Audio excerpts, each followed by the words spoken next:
irmãos e irmãs, hoje o tema da liturgia nos fala um pouco da perseguição. E não qualquer perseguição, aqueles que são perseguidos por causa da sua fé, aqueles que por viverem o que é correto, são às vezes tidos como pessoas sem muito valor, ou bobas, ou ignorantes. Pessoas que fazem o bem e que vivem uma reta doutrina são consideradas manipuladas. Tu é manipulada pelo padre, tu é manipulado pelo pastor, tu é manipulado pela igreja. Então, é nesse sentido que nós estamos falando da perseguição hoje. E ela já acontecia lá no Antigo Testamento para os profetas do Senhor, na história do povo de Israel. Quantos e quantos profetas, como a gente vê hoje nessa primeira leitura que nós vimos do profeta Jeremias, as pessoas se reunindo para ver. Eu vi as injúrias de tantos homens e os vi espalhando medo ao redor. Denunciai-o, denunciemo-lo. Talvez ele cometa um engano e aí nós possamos pegar. Quantas vezes que tem uma vida de fé, uma vida de oração, uma vida correta, aqueles que não têm esta vida correta estão em volta. Deixa ele pisar na bola. Que nem a historinha daquele padre que estava fazendo uma cerca de arame farpado, botando os grampinhos, e um menino do lado dele, fixado nele. Daqui a pouco o padre diz: tá, mas o que tu quer aprender a fazer cerca comigo? Não, eu quero ver o que o padre diz quando ele bate o martelo no dedo. Se vai falar um palavrão, ou se vai esbravejar, ou se vai jogar o martelo longe. Muita gente se comporta e vive como esse menino, observando os justos para ver se encontra alguma coisa para poder acusá-lo, para poder enxergar aquilo que está de errado. E aí, a partir disso, se justificar numa vida totalmente longe daquilo que é o projeto de Deus. Então, queridos e queridas, o servo sofredor, aquele que foi, por exemplo, o profeta Jeremias, ele sofre tudo isso, mas a confiança dele está em Deus, como a gente viu no Salmo. A confiança dele está no Senhor. Ele não fica ouvindo, ele entrega para o Senhor o sofrimento dele, a negação dele, os sarcasmos que ele recebe, mas ele permanece firme naquele que é o propósito de vida dele e que ele recebeu do próprio Senhor. E aí, quando nós olhamos, por exemplo, para o que acontece com Jesus, os poderosos, os príncipes deste mundo se uniram para matar Jesus e achavam que com a morte de Jesus eles tinham resolvido o problema, porque Jesus denunciava e dizia: a vida que vocês estão levando não é correta. Vocês estão se perdendo e estão levando outros a se perder. Então mataram Jesus, só que o que eles não se deram conta que eles, sendo príncipes deste mundo, crucificando o Senhor da glória, se tornaram instrumentos da sabedoria divina, porque a morte de Cristo se torna a salvação para toda a humanidade. E é assim que também a justiça de Deus se realiza na vida daqueles que sofrem por causa do Evangelho hoje. Jesus inclusive disse, e quem prestou atenção na missa durante essa semana, nas liturgias que nós... Jesus fala das bem-aventuranças, Jesus diz: bem-aventurados sois vós quando vos perseguirem e mentindo disserem todo tipo de mal contra vós por causa de mim. Grande vai ser a vossa recompensa no céu.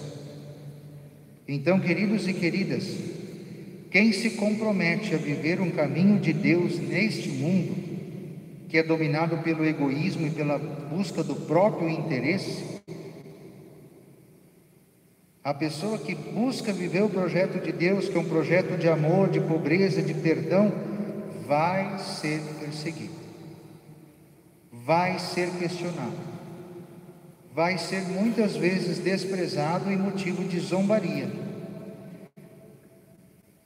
Só que Jesus faz uma oferta no final do evangelho de hoje que nós ouvimos: todo aquele que se declarar a meu favor diante dos homens, também eu me declararei em favor dele diante do meu Pai que está nos céus. Aquele, porém, que me negar diante dos homens, e quantos que por aí, quando perguntam, tu vai na igreja? Não, eu não vou.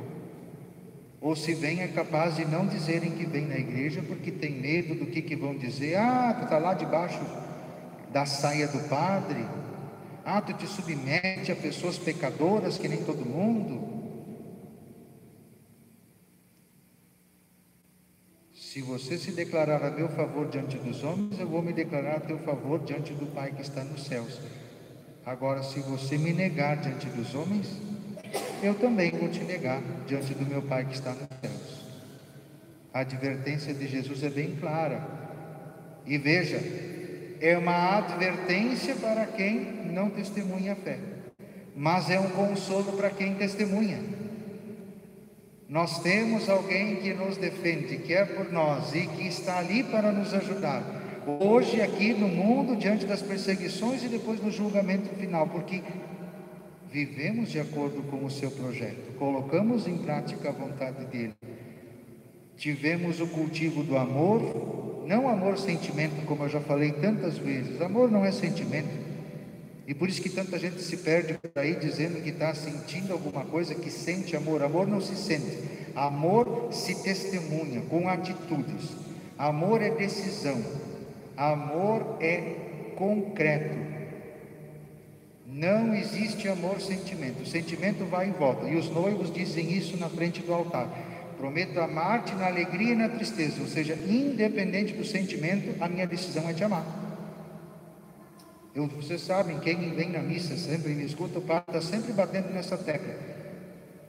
Mas aquela coisa, enquanto eu estou dizendo que o amor não é sentimento, todos os dias tem uma música, uma novela, um filme, uma série, alguma coisa pregando justamente ao contrário, e as pessoas estão cantando, ouvindo e vivendo aquilo que está sendo cantado lá.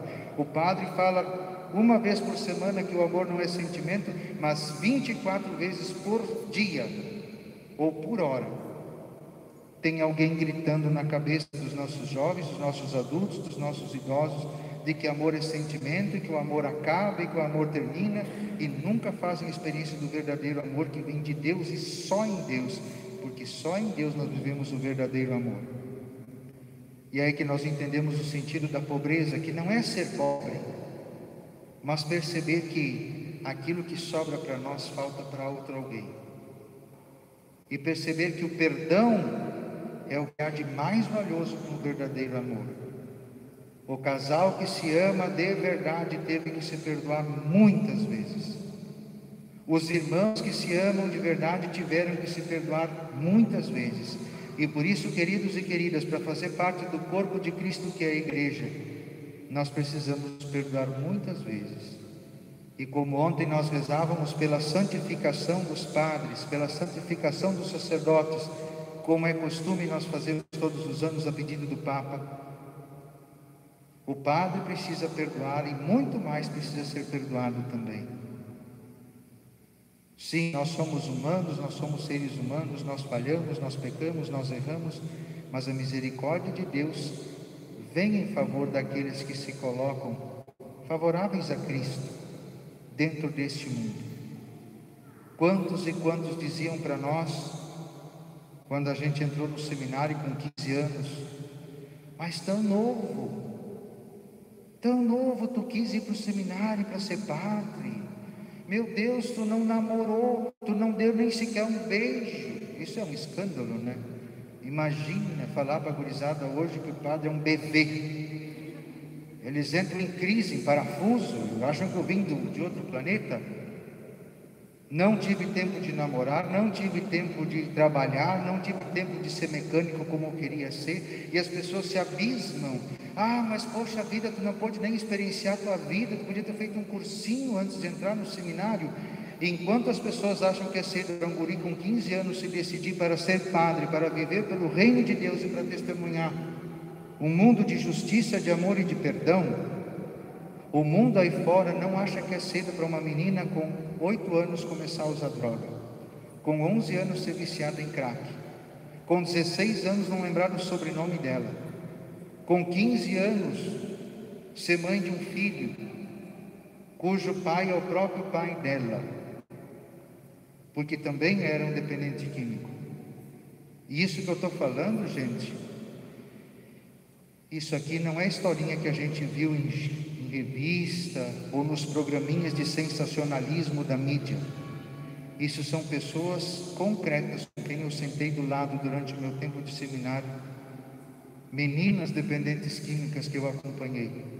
Histórias reais de pessoas com data de nascimento, com os nome e sobrenome, embora muitas não lembram mais do sobrenome, porque o crack queimou os neurônios a ponto de não se lembrarem mais direito nem quem são. Enquanto é cedo para alguém se decidir por uma vida de fé, o mundo não acha que é cedo para oferecer a morte. E estamos aí celebrando o 7º dia de 2 jovens, não é? Será que é cedo para nós vivermos uma vida de fé verdadeira? Será que é cedo para nós tomarmos partido de vivermos uma vida por Cristo? O mundo não deixa de oferecer a morte desde a mais tenra idade, por isso nós não podemos deixar para mais tarde a nossa decisão por Cristo. Nós pais devemos dar o nosso exemplo aos filhos, devemos ser por Cristo diante dos nossos filhos. Nós filhos devemos ser por Cristo desde a nossa juventude. Não podemos esperar a nossa idade adulta, não dá para esperar a formatura, não dá para esperar o emprego, não dá para esperar a aposentadoria, a gente não pode esperar. A decisão por Cristo tem que ser imediata, tem que ser hoje. E essa decisão por Cristo é que vai nos manter firmes até na hora da morte, como foi com Jeremias, como foi com outros profetas, como foi com os santos ao longo da história da igreja, e vai sempre ser. E ainda hoje nós temos pessoas que vão até o fim, dando esse testemunho de adesão ao projeto de Jesus Cristo. Não assumem o projeto do mundo, que é de desinteresse, que é de preocupação consigo próprio. Como eu dizia no começo da Santa Missa, quantos nesse tempo de pandemia estão preocupados só consigo? Eu acho que tem que ser assim, eu acho que isso é assim, eu acho que não sei o quê. E até que ponto nós somos cristãos o bastante para pensar, mas isso é bom para os outros? Isso é bom para os outros que convivem comigo? É bom para a sociedade? Vai fazer bem? Então, queridos e queridas, a liturgia de hoje nos fala da perseguição. Talvez até o padre vai ser perseguido por aquilo que está dizendo nesta noite, mas não importa. A palavra de Deus diz isso para nós. A palavra de Deus nos inspira isso para nós. Então, se for para sofrer com Cristo e receber depois a defesa com Ele, assim o faremos. E assim testemunhamos a nossa fé e a nossa vida em Deus. Louvado seja nosso Senhor Jesus Cristo.